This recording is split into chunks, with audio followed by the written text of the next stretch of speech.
Please welcome Ted O'Brien.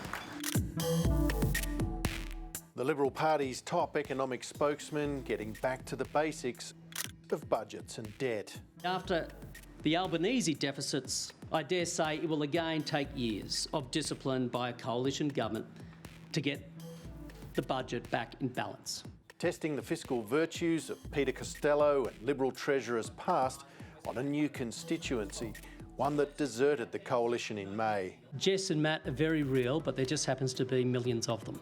A hypothetical millennial couple with young children struggling with rent and bills, unable to buy a home.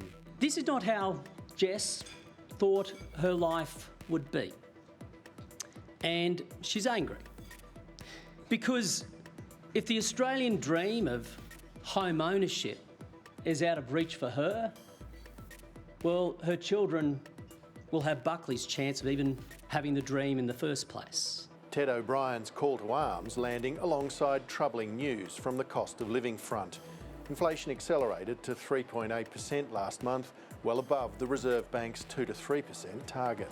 With just 29 days until Christmas, this is the worst possible news for struggling mortgage holders, who can now kiss goodbye to any rate cut.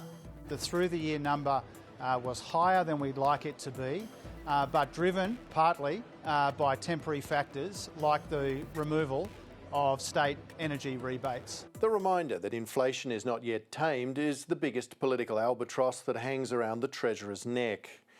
It also challenges the Prime Minister's claim as he triumphantly greeted Labor's bustling class of new caucus members for the first time after the election that the worst is past. In the last Parliament, we confronted global inflation and we have turned the corner there with inflation down to within the Reserve Bank band. What that tells us is that inflation doesn't always moderate in a straight line. 4 months later, and it's not clear the inflation dragon has been slayed, opening a door, if ever so slightly, in coming months for a beleaguered opposition to challenge the government on the economy and restore its shattered reputation among voters as the natural party of fiscal management.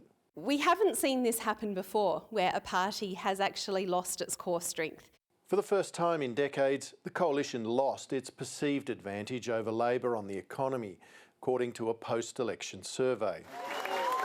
Not only was Peter Dutton the least popular major party leader the study has ever polled, he ceded the Liberals' traditional high ground to Labor, with pre-election plans to hike taxes and sugar-hit promises like fuel excise cuts. If the economy does very badly, then that might be a case whereby those attitudes shift back to where they've been before, which is preferring the coalition on economic management. The Liberal Party has been in shock since the election, struggling to rebuild its relevance. But if there's one area where it might have an opportunity for redemption, it would be the economy, where the storm clouds of debt and deficits have not abated. Our national debt will soon exceed $1 trillion for the very first time. And Labor's plan is for it to exceed $1.2 trillion by the next election. Believe it or not, right now these are meant to be the good times. Yet Labor is planning 11 deficits in a row. Ted O'Brien eager to show he's thinking about a new demographic, millennials and Gen Z voters whose impact on elections is growing. Make no mistake, if we are ill-prepared for our next major crisis, it will be young people especially those entering the workforce, who will bear the brunt. There are signs the next budget in May will be tougher than the government's previous 4, which included tax cuts, pay hikes for public servants and rolling household energy bill relief. Those decisions helped contribute to a deficit last year, and there have been reports this week that government departments have been ordered to find savings. This is only the beginning. The Treasurer's own budget makes clear his assault on young workers will only intensify over coming decades. What he doesn't admit is that his budget only returns to balance because he's planning to hike personal income taxes by nearly $500 billion over the next decade. While the Shadow Treasurer was talking a big game on his plans for budget repair, he was less than forthcoming on the how and when.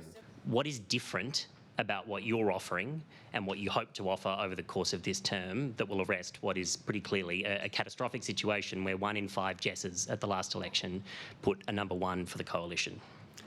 Look, thank you very much for reminding me how well we went at the election. Really needed that.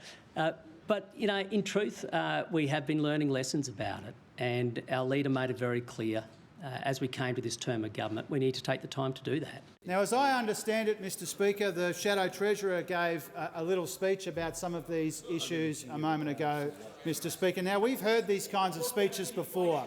The member for Fairfax might look like Scott Morrison.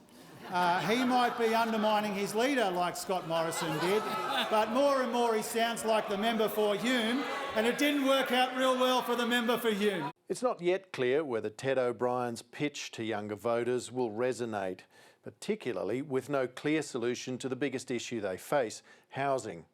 And on tax changes for investment properties, O'Brien defended the status quo. It is key that we have a system that encourages investment in properties. And so I don't think that's where the problem lies.